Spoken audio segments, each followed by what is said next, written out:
Hello, and welcome to Get Recc'd. I am your host, Stephen Falgout. And I am your other host, Louis Falgout. And Get Recc'd is our little podcast where at the end of each episode, I will recommend some form of media to Stephen, be it a video game, a movie, a YouTube channel, and Stephen will recommend something to me, and then we will come back the next episode and discuss the two things that we recommended to each other. And what a discussion we have for today for everyone. It's amazing, and honestly, it's going to be our best episode, like without a doubt. This is our NPR podcast. We're trying to get our podcast onto the National Public Radio. Be looking for us on your local AM, FM radio. It's pretty soon here. We'll be working our way into the mainstream. You won't hear any more cursing from us. We're going to be a very clean, very kid-friendly podcast. No more fucks, no more shits. No more fucks or shits. We're only going to talk about what the kids are into, such as flossing. I like mint floss. What type of floss do you like, Louis? I also like mint floss. I find it really gives you that freshness that you need. Yeah, that's a good floss. Now, I will admit that the weird thing about flossing is I don't really understand why it's become a huge trend, because it's been around for so long. People have been flossing their teeth, and it just feels like one of those essential things that everyone does on a day-to-day basis. I'm kind of confused as to why it's really hit it with the kids, but maybe I'm just old. Yeah, and the other thing is the kids keep talking about the old way to say bi-weekly. They keep talking about the fortnight. Yeah. So I don't know what's going on in 2 weeks, but I know that the kids are really into 2 weeks from now. It's interesting about that, too, and I think one thing that Get Recc'd has really capitalized on is that we actually stream our podcasts each fortnight. We were cool with Fortnite before the kids were cool with Fortnite. Yeah. So I think that's a good introduction to our show. We'll be playing that for the NPR executives. With that, I think we can go ahead and get this little thing started. Yeah, and we're in the same room here today for our important podcast, and it's important because of what Stephen recommended to me, which I will let him introduce. So I recommended two things. We'll talk about them separately this time, which is a little different than how we usually do this, but also we don't usually recommend two things to each other. These two things are somewhat related. They both come from a food journalism source, I guess you could say. Epicurious is a food website. Bon Appétit is a food magazine. So these are two YouTube playlists. The first one that we'll talk about here, this is the Price Points playlist. This comes from Epicurious. The general gist of the playlist is that Epicurious gets some type of expert in some food-related field, cheese, knives, meat, whatever you're into, and then they have those people taste A/B of two of those things, and guess which one costs more. Costs more, yeah. So, first of all, I just want to say thank you for giving me learning.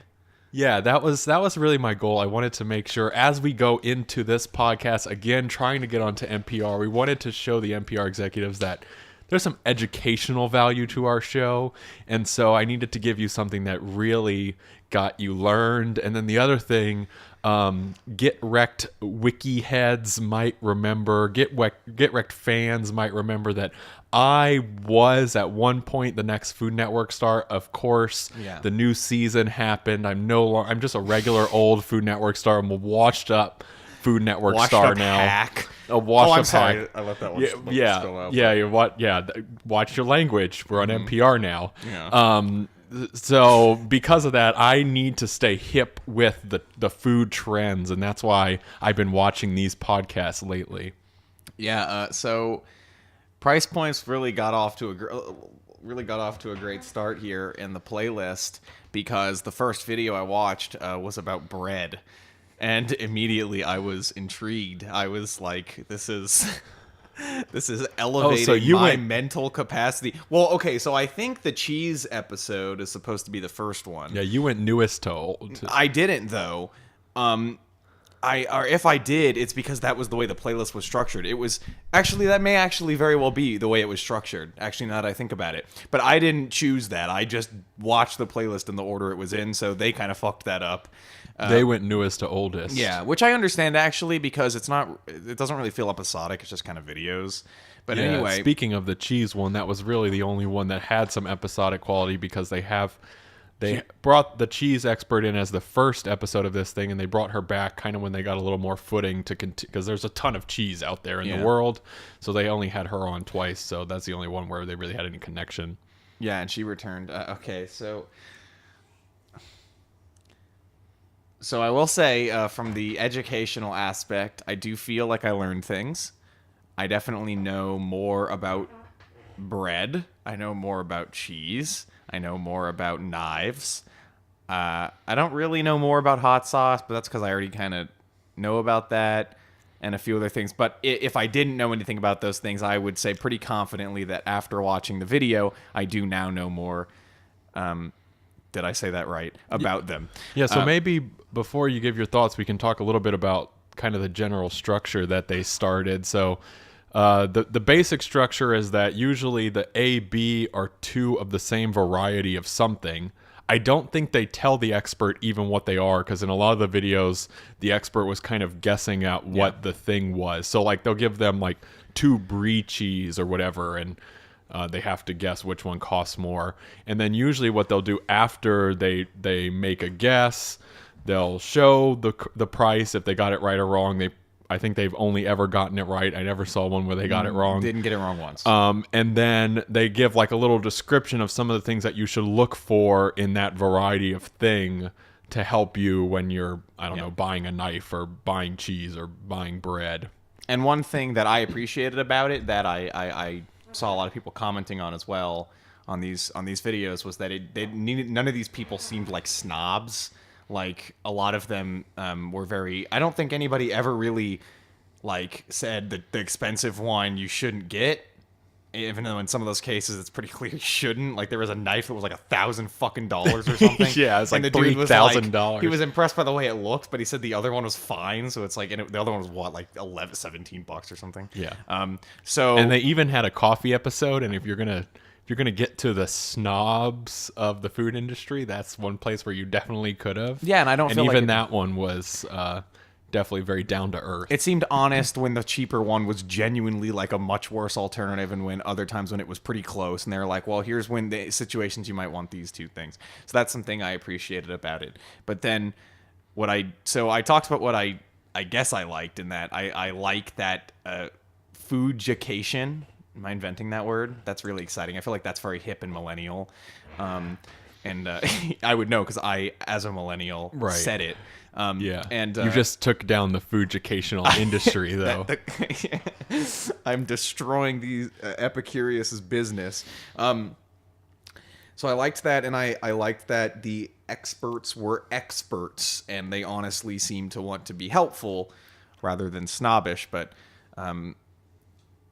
the presentation, so now I have to kind of critique this. So the presentation of this is very important if I'm going to be watching an educational YouTube video. If it's not just a straight up how-to or tutorial, in which case I really don't care. I'm just there to get the tutorial, so it just has to be right. But that's not what this is. This is something that you have to be interested in.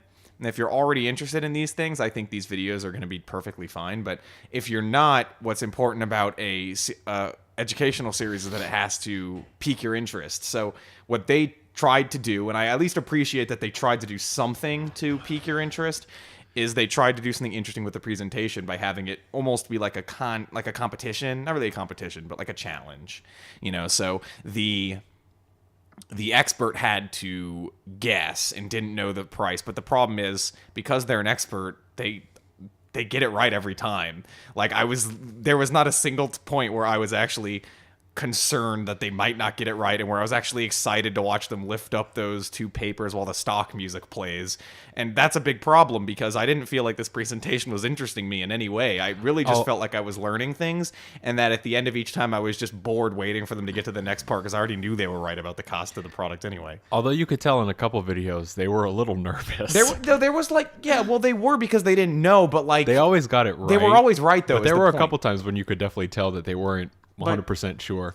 In fact, As a viewer, it doesn't matter because I knew they were going to get it right. And in fact, in some of the instances, the price was really, really close too. Yeah. It was like just a small hedge. But still, I'm just like, plus I didn't feel like they were even really focusing on price. Like you would think with a series called Price Points that one of the major educational aspects of it would be the cost difference, but that wasn't really it. It was much more about the difference, and I guess this kind of goes into cost, but it was much more about the difference in manufacturing and production of each product. And quality. Yeah, in quality, which is gonna play into the price, sure, but it's not really about the price. So the price thing just felt like an added unnecessary bell and whistle that, I guess didn't detract from it really, but it also didn't add anything. Like, these are topics that if I'm not already interested in them, they are really boring topics. Like, not like kitchen knives and shit. Like, these guys are interested in them, and that's great. But if I'm not, you're gonna have to make me. And this did not make me interested. In fact, speaking I specifically, could have gone to sleep to these. I will say that. And in fact, it threatened me. It really did. But I stayed awake. Speaking specifically about the knife video, that guy like geeked the hell out when that $3,000. That was entertaining. That was one of the few entertaining points. Yeah, each expert was a good host, but I wouldn't say that they were like interesting me either. I could tell they knew what they were talking about, which is good. But again, what I will say about this series, from my perspective, is that these videos would be great to watch if you're already interested in what they're talking about. The most interesting one to me was the hot sauce one, because for whatever reason I find that interesting. So that was a little more interesting than the other ones.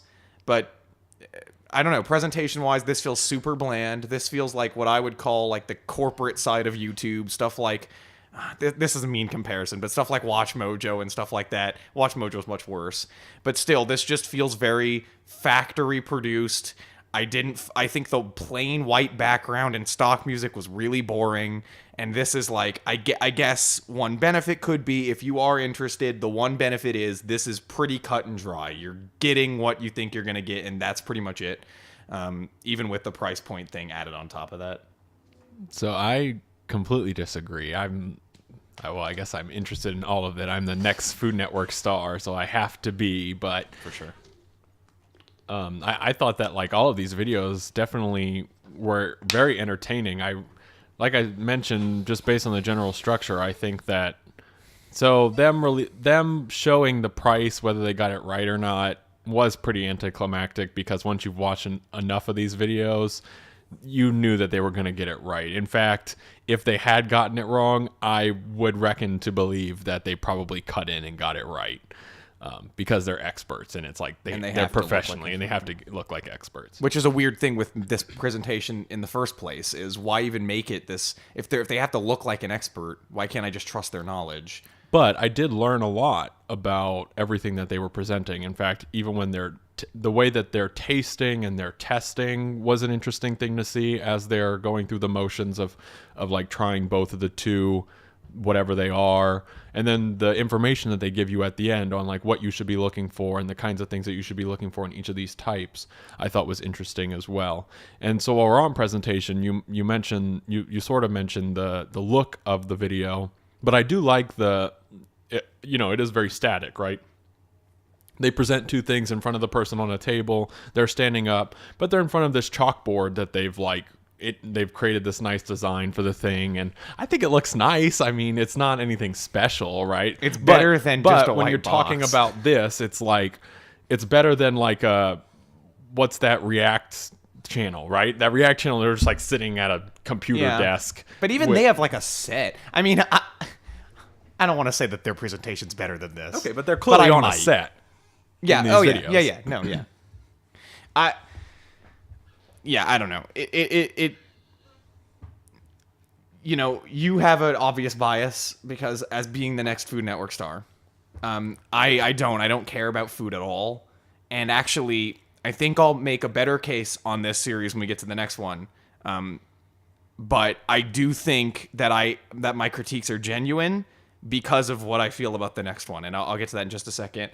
But I think we should wrap this up because we're about the right mark, right? So for this series, scoring a YouTube series, it's not too hard, I guess. This is like a 5 for me. As an educational learning channel, it is exclusively for those who genuinely want to learn about this thing. And I'm looking at this as, is this the combination between entertainment and education? Because again, this isn't just a tutorial. This is like, you're going to learn something, so I want to be entertained learning that. But I do learn things, so I'm not going to put it on the negative end. Like, the facts weren't wrong, the hosts were fine, everything was fine, and I didn't mind it. But I wouldn't recommend this. Again, unless these are topics that specifically fascinate you, in which case, sure. I would give this Fujitainment series probably a 7. I think I disagree about you have to be invested in this to watch this and enjoy this. I'm not necessarily invested in everything that they've covered here. Like, I'm not super invested in bread, right? But I thought that the way that it's presented and the way that they talk about these things was very entertaining and interesting, into which that I've kind of watched through the whole playlist. And I think this playlist is pretty easy to watch through, right? I don't know if I would watch through it all at once. Maybe I would say the videos are on the longer side. Because they're long and they're samey, right? Yeah. I mean, every video, the structure is exactly the same. They're just talking about different things. Mm-hmm. But I would recommend this. And we'll move on. Okay, so we'll move on. So when this... Okay, you want me to set this one up a little bit? You didn't really talk too much about it. Okay, so I'll set up this one now. So now we're moving on to the Gourmet Makes series. This is from Bon Appetit. Claire Saffitz she was a person, a chef within the Bon Appetit test kitchen at the Bon Appetit office. This series specifically, Claire Saffitz, who is best known for being a pastry chef, tries to recreate junk foods of different varieties in a quote-unquote gourmet way within their test kitchen. Yeah. I did put 2017 to present, but I'm pretty sure that's not true, because I saw she left. Yeah, so she left, very recently left. Then I'm guessing the series is over. I don't know if that's true or not. But anyway, so when this playlist started, the first episode was on Twinkies, and I think I hated it. Everything about it was jarring, and it was an 11-minute episode, and it was like they were cutting ludicrously fast, and I was just like, what the fuck is even happening? And I was just like, okay, so that really caught me off guard. But after that, pretty much by the next episode, it feels like they caught their stride. The episodes were getting longer progressively, and you were seeing more of the process. So one thing I don't really think you did mention is that what this series does, beyond just her trying to make a gourmet or making a gourmet food, you're really watching her attempt to make that gourmet food. And it's not until the very end when she gives you the recipe, and by the time she's given you that recipe, you've watched her figure out the recipe that she's giving you. So again, I, as somebody who doesn't give half of a shit about cooking and food, didn't expect to get anything out of this. I mean, I've seen these kind of... is quirky the right word? These kind of quirky food videos, or there's some kind of gimmick behind what they're doing, and it's just a lot of it's been so crap. And especially after the first episode of this, I wasn't anticipating to enjoy this, but I really liked this. I was surprised by how much I was actually enjoying this series, especially given how much I didn't like the one before this. In comparison, right off the bat, I'm glad we talked about price points first, because this improves on every single thing I didn't like about that. Granted, this is fairly different, so I feel comparing them too much is kind of unfair, but still, presentation. Yeah, this is more on the entertainment half for sure. of the Fujitainment. But you do learn the recipes. So you can make some of this stuff is you can make it at home. Make it quote unquote. Not really, but some of it you could genuinely make at home. Yeah. The Oreos for sure. Yeah. Those are pretty easy. There's a couple other ones. Yeah. So, oh fuck, I lost my train of thought. Okay. You were talking about how this compares to price points. That's right. Yes, I was. Okay, so in price points, the presentation I found boring, bland, and corporate. It was the kind of thing I don't like to see on YouTube, and we're seeing a lot more and more of it. I don't think it belongs. It doesn't. I guess it belongs, but it doesn't feel like what I associate with this platform. And this is corporate. I mean, it's Bon Appetit. It still is.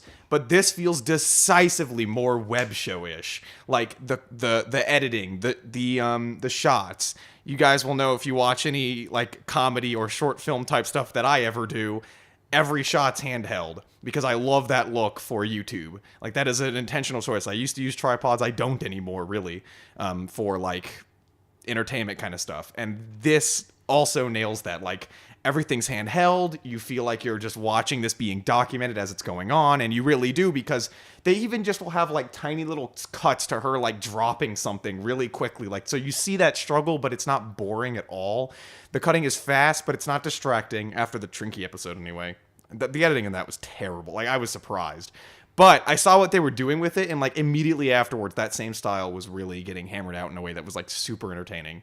Not only that, but it's not just Claire who's in these videos. They've got like all the other people from Bon Appetit, or a couple other people from Bon Appetit who show up, and they'll like have a one-off or something, and like their chemistry was so good. Like, I was like, these people felt like they all like actually enjoyed working with each other.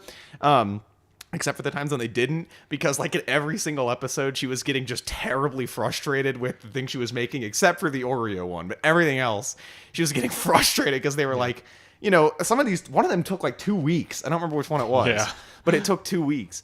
But wow, I mean, I was amazed, because not only was I really enjoying this, but also at the end of the episode, like, I was like, man, that would be pretty fun to cook. And that's crazy, because I don't cook anything. So but I like actually enjoyed it about it. Like, yeah, I think that there's a benefit to one, having a static host, right? So it's always Claire. So Claire's front and center. She has great chemistry with the camera. She's just really great to watch, and watching her get frustrated, like, as much as you could tell she's frustrated, she's still very upbeat about it, and entertaining. The other thing is, you mentioned it, but instead of the very static forward-looking shot, there's a dynamicism, because you're moving with them, because it is a handheld camera. And then you mentioned it as well. So Claire and Brad, their chemistry is just was magic. And Brad actually, so Bon Appetit's 2 biggest series, they have one series that's just kind of like one of the people within and everyone within their test kitchen has great chemistry with the camera now. They've been doing this for quite a while, and you can tell. And they just all have their own unique voice and their own unique personality in front of the camera. So their main video series is like, they'll just make something in the test kitchen, right? Just they'll make one of the Bon Appetit recipes. But then their 2 big web series were this was kind of the first one, so that's why you mentioned it got kind of rocky, and they sort of like iron it out. And then Brad has his own YouTube series where he goes through and like makes stuff that's fermented. So, and whenever these 2 were on camera together, it's just it's so funny. It's so magical. Yeah. The episode, in fact, it's on the Twinkie episode where Brad just like like, she thinks that she has it, and Brad and some others think it's not quite right, and you could tell she's super frustrated, and Brad shouts from off screen, "Start over!" He shouts that in like the most. Yeah, it's great. Yeah. No, I mean, and so all that's the stuff that I like, right? I do have critiques though, and I think the series is over, so I feel like these are pretty just like, these are the critiques of this series as it was. I don't know if this is going to continue because she's gone. I don't know. I don't know if it could in the same way anyway, because it was very much, I think her as a host was very much like one of the biggest thing here. Honestly, she's great. My criticism, as the episodes started to get longer, I did find myself getting bored at points, because I feel like, and it's super energetic, but maybe to a fault with the length of some of these episodes. The problem with the Twinkie episode was it was too short, and the pacing was even faster, and it just felt, but then it's weird, because then they ironed that problem out, but almost had the reverse problem, because it almost became too long. Like, you just see her struggling and struggling and struggling. It's fun, but it's just like, it gets repetitive at a certain point. And the way they do this, the way they set up the segments is, it's like, take one, try the second attempt, third attempt. And I almost feel like they may have actually cut out some of her attempts, but some of these I feel like could have gotten cut too. It's just like, it just gets kind of grating. The Twizzler episode especially was starting to get on me, because it was just like you were just watching the same thing except with a slightly different ingredient. And I get they wanted to kind of document the whole thing, and it is fun sometimes, but like on that episode, it needed to be dialed back, because it was getting to like it was only 16 minutes, but that was an episode that could have been like 11, given the struggle versus like what the final result. And same thing with the Twinkie episode. That one had a lot more struggle, and between 3 different recipes that were very different. So you actually could have made that longer. So I'm glad on one hand that there is a variation in length, so it's obvious that they're not just forcing it to be a certain length, but I still feel like it got repetitive and grating at certain points for me. I don't have anything else bad to say, though. Like, that's pretty much it. So, yeah.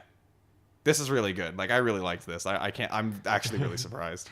Yeah, we mentioned, I think the most fun thing is Claire as a host, just watching her and documenting this process.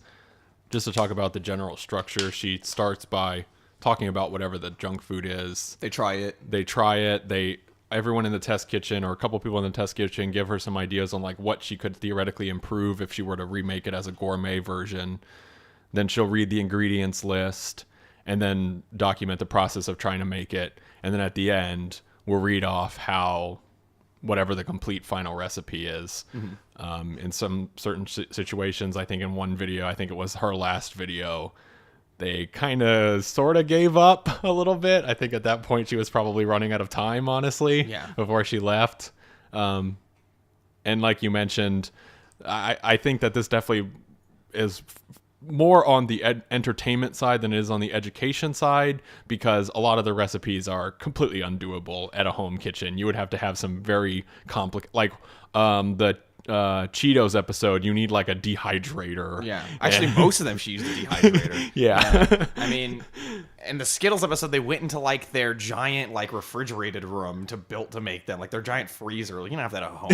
Yeah. So but some of them are very doable. Like I mentioned, the Oreo one, very doable. Mm-hmm. And so in that case, pretty neat. Yeah. I definitely didn't understand how it was gourmet. That's the other thing. I mean, this isn't a critique, but it's just like they're not gourmet. It's just a recreation. Yeah. But whatever. I guess that Gourmet Makes is a better name than like recreated food, or I don't know. Yeah. Whatever you call it. But yeah, I'll wrap this up if you're good. So what would I give this? I'm gonna say an 8, but I'm leaning on a 9. So let's say 8. Let's say 8. But yes, this is like genuinely good, and I'm surprised because again, this is like not what I did not expect to like either of these particularly, especially after watching Price Points, just being bored out of my mind. Like I was not expecting this, but everybody on camera has great chemistry. This feels much more YouTube, much more internet at the very least, but still very high production values. It looks great. It's fun to watch. It's genuinely funny and high energy. Yeah, I don't even think you need to like food or cooking to watch this. I think you'd like it if you just like watching YouTube videos. This is a good series. So yeah, and I think I'd lean more towards the 9 side. So I think I'd say I'd give this a 9. Echo everything you said. I think that it's just a really fun video. I'm sad to see Claire go because I do think that this probably is the end of this series, and I don't think anyone else could do it. Although they also have someone, Molly, who I think has really great chemistry in front of the camera too, who might be able to take it over. But I think without her, it wouldn't be the same, honestly. It seemed like her passion project. Like even if it wasn't, it seemed like it was because she was like frustrating herself doing it, but she kept doing it. Yeah, so. Yeah. I mean, there were definitely episodes where you could tell that she did not want to be doing it anymore. Yeah, but she kept doing them. And they were super fun to watch. Yeah, and I would definitely recommend it. And I would too. I don't know if I said, but I would recommend it too. Okay, so I think we're done with that. So we'll move on to what I recommended to Steven. So last episode, I recommended to Steven the album Long Season by Fishmans, a mono-track dream pop album, progressive pop, dream pop, whatever. Either one is fine. When I say mono-track, that means one song. So, Japanese band, formerly Japanese dub band, and they're not around anymore, but they've become kind of a cult sensation on Mew and Rate Your Music, are two big places. And I will let you take it away from there. Go ahead. Okay, this is kind of a hard one to talk about because it is just one track. So I think there's a lot to say about it, though. I will say that I definitely enjoyed listening to this. It's very easy to listen to. They integrate a lot of very dream pop sounds, chimes, and bells, and a lot of other stuff. A lot of reverb, yeah. And you can tell that even listening to this thing from pretty much right off the bat. I mean, it definitely fades in. There's a rhythm and a beat that happens multiple times within the track, and you have this progression of like this fade, that rhythm that repeats, and then some vocal performance, and then there's kind of this repetition of that happens a couple times within the track itself. So I wanted to ask you, because I accidentally listened to a couple of their other songs. Ooh. So what was their band makeup? What do you mean? There were 3 of them. 3. If that's what you're asking. Yeah, was one of them a girl? No. Oh, okay. Because his vocals are very androgynous. Yeah, in this song particularly, it sounds very much like a female performer. Yeah. But then in the other songs, it does not. I listened to a couple others, and it's very different. So that's why I didn't know if it was like some guest performance or if it's just... Yeah, he just has an incredible register. Like, it's insane. Yeah. I mean, and this is actually the only Fishmans album I've heard. So I mean to get more into them. So you've heard more than I have now, actually, which is strange. Nice. Wait, you have to do the... you have to do my catchphrase then. I don't remember your catchphrase. Oh, wait, hang on. Are you talking about the I haven't heard of this artist? Yeah. Yeah, there you go. Yeah. Well, I have.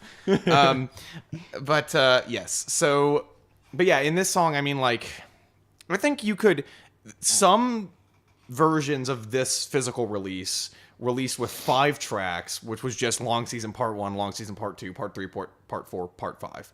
And I have not actually listened to each part, so I don't actually know where they cut off, but I can get a pretty good idea of it listening to the song, because this is very repetitive. Like, let's make this clear. Like, there is this descending piano melody that plays for the vast majority of this song. Or maybe not the vast majority, but like in the actual sections where this song is, where they're singing and all the instruments are really coming in and the song's really got like chemistry and it's built together, it is just this one descending piano melody constantly over and over and over and over.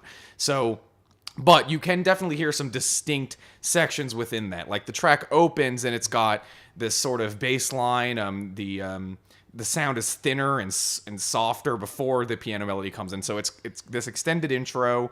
And then once the song kicks into gear, I would assume that's probably like a part 2. Part 3 is pretty obvious because it gets into this like avant-garde experimental section towards the middle where there's also a drum solo. Part 4, you've got him doing the ba ba ba part with the guitar, which I gotta talk about that. And then part 5, you get back into the song at the end, or the main piano melody again. So that's basically the structure of the track. I think boiling it down that way is kind of unfair to it, because when you're listening to it, it feels so seamless. Like, I can't really imagine listening to any of these parts on their own. And I don't feel like this feels like a suite either. It just feels like one really long song. But yeah, the flow is excellent. And you mentioned a lot of repeating elements. There was the repeated rhythm. I'm assuming you're talking about the tom and snare rhythm that comes in at certain points that's like really quick, and it appears mostly in the middle of the song and builds towards the end. It also is playing underneath a drum solo, and the drum solo interplays with that rhythm if you pay attention, which is so cool. Yeah, you also mentioned wind chimes, and I wanted to say that in that segment of the song where you've just got, it's just sounds, it's just kind of becomes a sound collage. Those like wind chimes come in, and they're so much louder than everything else, and it is just a beautiful sound. Like, wind chimes sound fine, sure, but like the way they sound in this particular piece is so dreamy. Like, I can't imagine the midsection of this song without that. I feel like it would feel a lot more hollow than it does, and it actually adds to the piece. It doesn't just feel like they're giving up for a while because they have to do the part where you take the song back so that it can come back later. Because if you listen to a lot of like songs that are this long, this is very often their structure. It's either going to be like a suite with different movements, or it's going to be something like this where you have an idea, you repeat it for a long time, you go away from it, do something weird or experimental for a while, and then return to it at the end of the song in slightly more epic fashion, and then now you feel like you've gone somewhere throughout the song. That is extremely common, and this song follows that structure like pretty spot on. We should talk about, though, part 4, what I assume is probably part 4 in those versions, is probably the most like famous section of this. So you've just got the acoustic guitar filtered through what sounds like well, a lot of distortion on it, and it's like kind of almost sounds like it's coming through like a shitty stereo or a shitty. Oh, that's a weird sound. Or a shitty speaker system or something. And then on top of it, Shinji just sings this like melody with these ba ba ba's over it, and that repeats for like a really long time. But that thing is gorgeous. I don't know what you thought about that, but oh my god, I love that. I love that bit so much. Yeah, everything comes through so clean and crisp on this track, too. I will say that. So you mentioned the wind chimes, right? I mean, the whole thing, it's like so dreamy and so clean. And it's just like you can definitely put this on in the background to pretty much anything and just chill out. Yeah. Lo-fi hip-hop beats that you can to chill and study to. Yeah.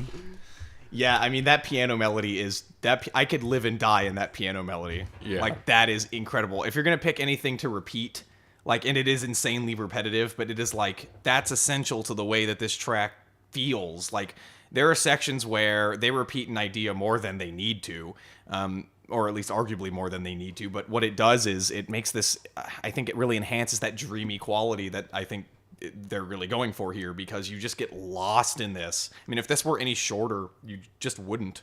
And yeah, you could have shortened this to like a probably 5-minute song. You probably could have gotten every kind of idea, maybe not the avant-garde stuff, but everything else you could have gotten like 5 minutes, but it would have completely killed the purpose. Like, this just washes over you. And actually, the first time I listened to this, I was taking a walk during spring, and we've got all those Palo Verde trees. And during spring, they blossom yellow flowers that were literally falling while I was walking and listening to this. That was like the best environment to listen to this album. So now I'll always associate this with spring, but like that's the imagery I feel like this even evokes. Oh, that definitely evokes. I mean, even from the album cover, right? I mean, look at the album art and even the title "Long Season." I mean, I think that it definitely, this is a springtime dreamy song. Maybe you could make the argument for a fall too, but I think definitely more of a spring. Like, I envision and listening to this at a cherry blossom festival, right? Like, I mean, because just because it's like it's always blooming, the track and the melody and a lot of the wind chimes. You think of these things in spring, definitely. Yeah, and one thing that I don't think either of us have really mentioned yet is that although the track is repetitive, it's unfair to just say that, because the track definitely has a build. I mean, both sections of the song itself, and when I say that, I'm referring to the piano melody and the singing and the drums, when the whole band is coming together, both sections have a very distinct build. They add, I assume it's a xylophone. It's some key percussive instrument that they add in. At one point, they put it in, and it's completely off tempo and off beat from the rest of it. It's just this descending melody that doesn't follow the beat. And what that does is, because that instrument's so bright and like it just, that might be one of the dreamiest points of the song, because now you've just got all these extra sonics on top of it that aren't even in lockstep with it, and it just creates that like very. I was going to say drugged out. That's not exactly what I mean, but maybe that is what I mean. That kind of drugged out atmosphere where you're just like relaxed back in your seat. But towards the end of the song, this thing just gets overwhelmingly beautiful. Like, you've got this incredible violin melody. You've got the xylophone. It may not be a xylophone. Could be a marimba too, I suppose. And just in the piano and the way that all these things come together, especially with the way Shinji just like vocally improvs over these pieces, it's like incredible. Like, this thing is actually tear jerking. Like, I feel like this, and it's not because it's sad. It doesn't really sound sad. It's just so powerfully beautiful. Like, this is an incredible sounding song. And I mean, melody wise, despite the kind of avant-garde weirdness that takes place, this thing is very much mellow, calming, relaxing, and I'd say very accessible too, besides the length. I think the length's going to be the only thing here that would turn people off. But again, like I mentioned, so easy to just put on and listen to, right? Because you could make the argument that this is, however many parts, 4 parts or whatever it is, because I mean, it really feels like that, although there is repetition. I mean, you can definitely tell that this breaks up into certain sections, but even still, I mean, it's so smooth and dynamic that I think even at the length, I think it's very listenable. yeah, just put it on in the background and chill out, you know, what I'm saying? And study. Yeah, There's definitely a level of artistry and craft and forethought that goes into constructing a song of this length as well. I mean, talking about like 35 minutes or whatever, there's a lot that's going into that, and it's all so well blended and so unique that, and you mentioned it, if you were to break this into 4 parts, I feel like it would be so jarring to stop one of those tracks and move into the next, because it all flows so beautifully together. And so for that, I think that there's definitely something to be said there. Yeah. I want to real quick give my small critiques that I have of this, and then I have a broader discussion I wanted to make about this. But the only things that I don't like, and they're so minor. I mean, this thing is near perfect, but I do think that in that avant-garde section could definitely be better. Like, was not really impressed with the sounds they were working with there, and it's extremely repetitive at a section of the song that shouldn't be. Like, it sounds like you're dropping a stone into a puddle. You hear this like dropping like water sound, and this weird like wind up toy. I don't know if you recognize what sound that, you know what I'm talking about though, right? And that was just kind of not the right sound to bring in, I feel like. And these sounds just continue kind of ad nauseum during this section. There isn't really a lot of interesting interplay of sounds or noises. It's not something that I really mind, because you've got that drum solo, which is a great solo. The wind chimes keep coming in and out, and every time they do, it's just incredible. So I just kind of wish that maybe they had a couple more sounds or samples to work with in this section to do something more sonically interesting.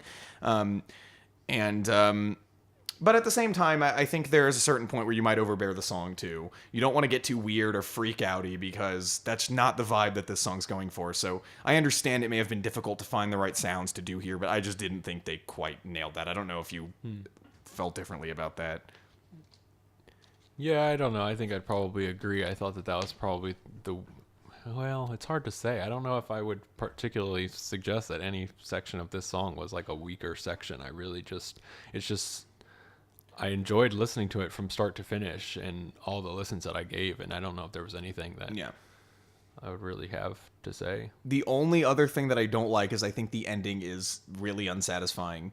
Not the idea of it, just the final note. Literally just the final note. Shinji, it ends and all the instruments start to slowly fade away. It's gorgeous, and it's just left with Shinji singing. And the final note that he sings is a tendency tone, which that's like a note that's supposed to be resolved by another note, but it's not resolved. And I don't know if this was an intentional choice or not, but for a song that's 35 minutes long, I would have liked some kind of melodic resolution at the very end. And I just think the very final note is unsatisfying, which is extremely minor. Like, it's literally one note I'm complaining about, so you can tell that I don't have much bad to say here, because that's the only other thing I have to say about that. The one point where this track gets atonal and a little bit strange is when the violin comes in at the end of the ba ba ba ba ba section. It gets some atonal, and I did not find that jarring. I think that actually transitioned well from this section. It gave you a moment of tension before that piano melody came back in to relieve it, and I appreciate that they added that in. So yeah, other than that, sonically, I feel like this is great, and I don't have anything bad to say besides that. But what I wanted to discuss was, so obviously one of the more unique things about this, and it isn't unique in that this is the only album that does this. It's not. There's plenty. And there's other famous ones as well, like Sleep's Dope Smoker, which is an hour-long song, and that's the whole album. Although I think that has another track. I don't fucking know. Anyway, but there are other mono-track albums out there. Actually, quite a few Japanese bands I know have done mono-track albums. But still, for you, and even for me at this point, that's probably the unique element about this, is that this album is a song. That's it. Do you think that this feels like an album, or do you just feel like you listen to a song? So what would be the distinction here between this being a single and this being an album? Is this both a single and an album? So no, it's not a single. It is an album. It's the length is one thing. I mean, a single can be 35 minutes, right. But an EP can be an hour if you want it to be. Right. So like, these distinctions a lot of the time come purely down to artist intent. If the artist says that it's an LP, then it basically is. I mean, you know, Kanye released LPs that were 22 minutes. earlier this year. And yes, and that was earlier. That was early in the year, but like that's shorter than what an album generally is. Generally, they say an album is 25 minutes and above, and an EP is like 20 to 30. But then you have that overlap, so it gets confusing. The point is, the artist gets to decide what it is, and I guess my question is, does it make sense that they classified this as an LP? Do you feel like you listen to an album having listened to the song? So really quickly, I just want to mention, I'm a little too far away, but whoever's asking if we can see the chat, we can see the chat. This is live. This is all jazz, baby. It's Rainbow Dash asking that in our chat. That's fascinating. Oh, wow. Well, hello, Rainbow Dash. We already reviewed your stuff, so you'll have to wait until the next episode. You can go back in time and chat there. Anyway. Okay. But do you feel like you listen to it? No. I don't. I feel like this song definitely has sections. We talked about it, right? And those sections have a build and a progression. But like, if someone told me if after I had listened to that song and I did not know that song was the entirety length of the album, and someone asked me, "Do you feel like you listened to an album?" I would say no. I know it is an album, so. Yeah, I have a little bit of a bias, but no, I would not have suggested I think that it's an album. But also, I would just say, like, what's it matter? Yeah, I guess is my question. Like, it's just a label, right? Like, at the end of the day, it can be anything. So I don't know if it's like this, like, you have to define it in X certain way for it to be an album. Like, this song had to have meet these criteria for me to have said, yes, I feel like I listened to an album. I don't know if I know what that criteria is. So I would say that I don't feel like I've listened to an album because I don't feel like there was like distinct progression from track to track, like what I would classify an album as, right? Where you have songs and those songs have a end and a start between them and a distinct structure, and you have some sort of, you've created some sort of narrative like within all the tracks that you've created. And while I do think they do that within the song, I don't know if I would have suggested that I think that I listened to an album necessarily. So I guess, and I'm not rephrasing the question because you answered what I would have rephrased it as anyway, but I guess what I should have phrased it as is, does this feel like an album experience? Because it's not just, does this classify, but it's like an album gives you a very distinct experience. If you listen to a compilation best of album, you're not listening to an LP. I mean, you are technically, but you know what I mean, like a distinctly formed LP, because it didn't feel like there was any cohesion or no construction, intent in the album construction. So that's what I kind of meant. And so, to me, this song there are albums that do like a side long song. I think like Pink Floyd's Metal, very famously, Echoes, 25 minutes, super similar structure to this song, and that takes up a side, and then the other side's got smaller songs. Adam Heart Mother by Pink Floyd, same thing. And plenty of others. It's not just Pink Floyd. And a lot of the times, or at least some of the times, an album like that, In-A-Gadda-Da Vida, another one, it can feel like you made the song, the really long song, and then you added other littler songs afterwards without intending them to really be a part of the album's construction. I would not say that for metal, by the way, just to be clear, but that can happen. I appreciate that in Long Season they didn't do that.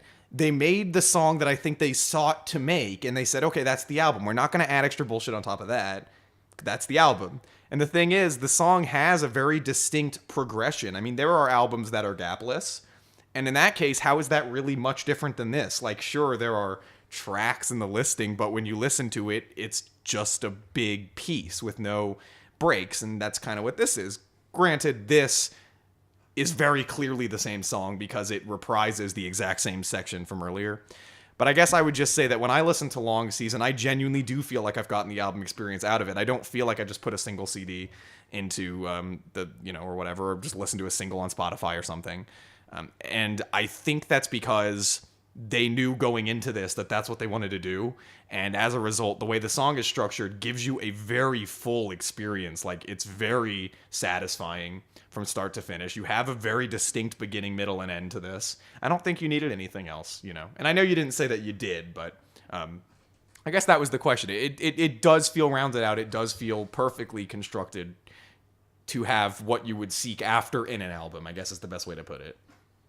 But I find that interesting. And I think another interesting thing is that as a song, this is a very, very long song, but this is a pretty short album. Like, you've got a 35-minute long song, but a 35-minute long album. It's a short album. Right, you take what you can get. Mm-hmm. Yeah, but I appreciate that a lot. And actually, I know that... So I wanted to ask you, yeah? you mentioned that this is not the only Japanese band to have done this. Is this something that propagates within Japanese music culture? Do you know if this is like just a function? Because like we as an American music culture are so ingrained in the typical album construction and layout, right? Yeah. I mean, it's been around forever. And you mentioned, I mean, not to say that there aren't cases where there are American bands that do stuff like this. I mean, you mentioned some of them. Yeah, but is there something within Japanese music culture where this is not odd, or this is something that is just accepted? Or I doubt that, because another band I know that does this, Boris, I think it's the album Flood. These are not like mainstream bands in Japan. I mean, Fishmans is a cult band even in Japan. They're not just a cult band overseas now. Like and so I don't think this is even if like it's just that I could think of more examples of Japanese bands that had done it, only because I'd heard of them. But I honestly have no idea if it's more frequent in Japanese music or not. But I can answer fairly definitively to your question, no, because Japanese albums, on the vast majority of them, still follow the same format that they do here. I mean, this format translated globally, and a lot of the times they're influenced by American artists and American bands and stuff. So, and not just American bands, but other bands from other countries. So I'd say this is an oddity, no matter where you look. This is not a common thing, but yeah, I mean, I've heard of quite a few like dual track albums with like 2 songs, and even those are super rare. So this is not any more common there than it is here. I doubt it, but there's probably better people to ask. I'm not super familiar on Japanese music. So, the last thing I wanted to mention before we wrap it up here, I just wanted to say that I do know that Long Season, this version on this album, being 35 minutes, they have a live album that's also got a very strong cult following around it that I really got to check out because I haven't. But I know that at the end of that live performance, it was their final live performance before Shinji died. The final track they played was Long Season, and they did a 47-minute version of it, I think. Like, they extended it by like another 10 or 11 minutes or something. And I have heard that version is better than this one. Like, that's the way people talk about it. So I'm definitely going to listen to that. I mean, listen to that album as a whole, because people talk about that like that is like one of the best live albums they've ever heard. So I think I will say this, though, and only knowing this album, and you said you heard some other stuff, but like this is the one that you were familiar with at this point. I will say that I'm very glad they're finally getting recognition. Like, this is a thing that genuinely deserves to be called a classic, and I'm so happy that it is becoming that, and that I hope it will be an album that people remember from the 90s, even though nobody knew or remembered it from the 90s for like 2 decades. I think it's really cool that finally it's gotten that underground support that might actually lift it to a higher level, and that's just great. So I'm happy about that. So anyway, I guess we can wrap it up. So what are your thoughts? Yeah, so in all, I really enjoyed listening to this. I think it's very easy to listen to, very sonically pleasing. I think that's all I really have to say. I'd give this probably about somewhere around the 8-9 range. I'm going to do something unique. I'm going to go 8.75. Ooh, wow. That's right. Yeah, that's And I would recommend this for sure. Yeah. And I am going to give this a 9.5. That's what I'm going to give it. And I'm only detracting the 0.5 because, again, there are things that underwhelm me at points. But, like, wow. The fact, like, a lot of people are flooding this thing with 5-star ratings on Rate Your Music. Like, it's getting that recognition it needs. And I get it. Like, it mostly deserves it, honestly. Like, for the vast majority of this song, this is incredible. Like, I'm blown away by it. It's beautiful, and yes, please check it out. Get it more recognition, and maybe we'll see a Fishmans reunion without Shinji. So maybe not, but who knows? Okay, I think we'll move on to the rec. So we've actually got a theme. If you want to, since it's going to be your rec first. Yeah. So 2 weeks from now is Halloween week. So we have a Spooktober spoopy theme. Mm-hmm. Only spooks here. Yes. watch out for the skeletons and the jack-o'-lanterns. Wow, this is a good bit. Spooky. Yeah. So okay. horror theme. So, So I am going to recommend to you a little indie cult film called The Shining. Wow. Man, you really had to reach deep for I that had one. to reach deep for that one. The Shining is not an indie cult film. It's a classic film. We will talk about it in the next episode. Yeah, we will. Stanley Kubrick. Yes. That's our first Kubrick film we're talking about. Yes, Jack Nicholson, Stanley Kubrick. And it's a Stephen King novel. Yes. And Stephen King said it was bad and he tried to make another one. That's right. That did happen. But we will be talking about the Kubrick version. Well, you will. Okay. Shit, I can't get my face up on the screen. All right, there I am. So I thought about this because I could have given you like a horror movie or something. And that would have been easy. But I figured you'd give me one anyway. So we'll talk about a horror movie on Halloween. That's great. On this podcast, it's very clear that my recommendations tend to follow. Can I just say before you give a recommendation, I forgot to mention one thing about our theme. We will be dressing up, so look out for that. When you're listening to us, know that we'll be in our costumes. So make sure you listen close for that. Yeah, you'll hear the ruffling of the You'll hear the costume on the spooky lavalier skeleton. mic. I don't even have a lavalier mic, but you're gonna hear it anyway. As I was saying, I feel like I follow a very distinct pattern with my recommendations, and I wanted to continue that because this is one of the few times that's actually interesting to do. How do you recommend an album that fits the horror theme? Well, I chose one of the most notoriously terrifying and disturbing albums ever released, and that is the self-titled debut 1977 yes, I think that's right, 1977 by the duo Suicide. The album is called Suicide. It's self-titled.